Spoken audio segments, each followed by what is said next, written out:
Hey Toolerinos, I'm making this short video as a response to ScoutCrafter's question of how do we organize our toolboxes? And the short answer is not very well. I do not keep the top of mine closed so stuff gets piled on top of it, because I do use that space. I did make a little OSB holder for nut drivers here when I first got this set up. I usually just use this as a panel to stick magnetic things. I'm not sure where my other magnetic things are, but they're not there at the moment.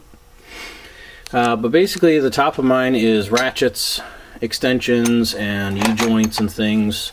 Cheater bars. This is a little cheater bar. There's a bigger cheater bar. You have to mash one end, you know, so that you can fit an open-end wrench in there. Deep well sockets, and this is all standard sockets up here.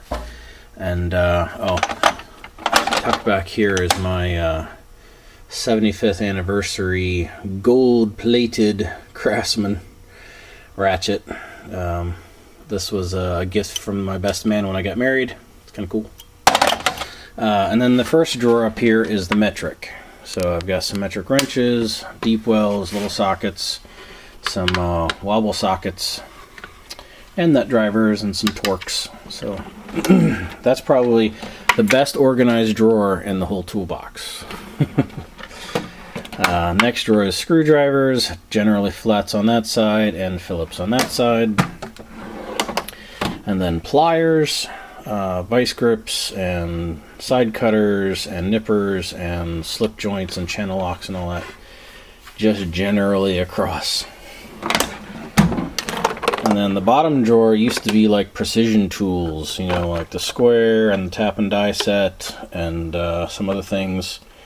But then it kind of just became specialty stuff, like to put air conditioning Freon in the car, or tire plugs, or gasket sealer, or whatever.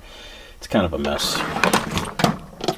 But then in the older section here, this is standard stuff. Some wrenches, Allen wrenches, oil filter wrenches. And then this one's just a mess of cutters mostly, whether it's snips or scissors or some sort of specialty cutter.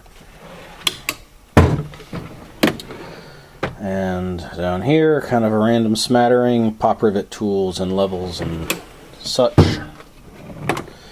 And then this is the overflow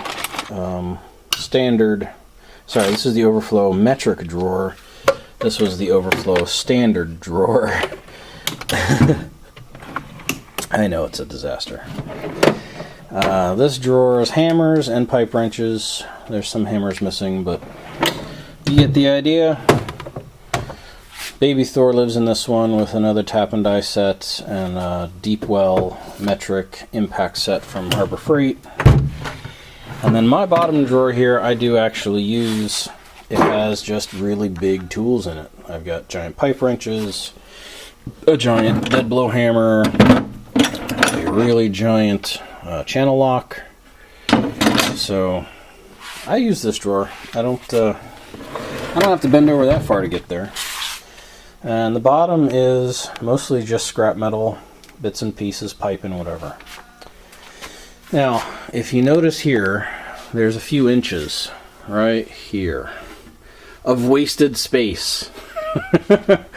So at a yard sale, about over a year ago now, I picked up this vintage Craftsman toolbox top that kind of matches the base. It's got the same color paint. Though somebody had painted this one, and I started stripping this gross paint gray stuff off, but you can see the red underneath really isn't in that great a shape, but it's not too bad. It's probably just as good as what I've got going there. So the plan is to finish stripping the paint off of this, get back to the original. You know, the original paint is under there, so even if it's not in great shape, I think I'm just going to clean off all the crappy paint that somebody put on there. And this is just taller to fill this space. So when that box is on here and its lid is up, its lid will come up to here. And so I'll be able to have basically 2 more drawers of height of tool storage there, and with then a matching vintage top to go on top of that Craftsman base. I'm not sure what I'll do with the nicer top box. My parents gave me that a long time ago when I was probably in my late teens. So I may pass that on to my son, who I will have a little special bit about at the end of this video. What? Sheba wants out of the garage apparently. One other thing I wanted to talk about.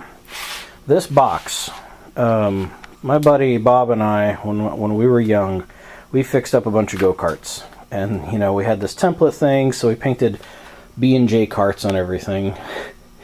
And this was a tackle box that was given to me by a friend of my father's. And we have filled it, well, I filled it in my youth. And I continue to use it for the same purpose for small engine parts. Okay? And this box is abused. It's been, I don't know how much set on it, stepped on it, whatever. It's been a tough box, and I never honestly gave it much thought. Until the other day when I saw a video from, oh, come on, what's his name? Either Tom Gun Tools or Idiocracy. I can't remember now. I have to verify. But he got a box that looked a lot like this, and it was a Kennedy. And I never really considered what the make of this box really was until I saw that video. And would you know, look what it says. Does that say Kennedy? I never noticed because there's all this other writing. You know, radioactive, beware, mad dog loose inside. That was written on there by the previous owner. I assume by the man that gave it to my father. And so I never noticed that this was a Kennedy. This is an actual Kennedy toolbox. So, huzzah!